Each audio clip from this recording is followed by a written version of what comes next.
Hello folks, this is Aitan Ajha from inspiredrise.com, and you might have been thinking how to increase the life of the buttons on your iPhone. So if you have any iPhone which is older than the iPhone 10, it has a lot of physical buttons which include the power button at the top, the volume rocker on the sides, and you also have few other buttons like the home button, which is the touch ID. So if you are a regular user, you would be pressing a lot of these buttons throughout the day, which would cause them to have significant wear and tear over a long duration of time, and you might even experience failure. Many people report failure of the touch ID button within just 1 year of usage of their iPhones. So this video is a solution for all of those people who want to prolong the life of their buttons without using a lot of different softwares or any other tricks.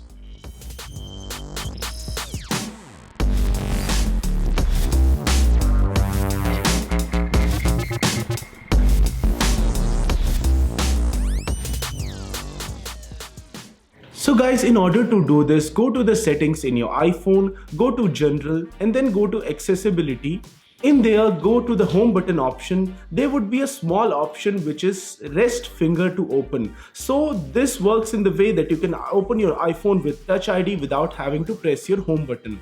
So then you have to enable one more thing within the accessibility, which is assistive touch. It would allow you to do a lot of things without having to press your home button. So you can set the single tap to home, you can set the double tap for multitasking windows, and a long press to lock your screen. So everything that you were doing with your home button would be done by your assistive touch button.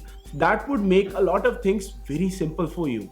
And the last thing is that you don't want to press your home button at all. So go to general, display and brightness, and enable the raise to wake feature. So every time you raise your smartphone, it would be in the wake state, and you just have to keep your finger on the touch ID in order to unlock the smartphone without pressing the touch ID.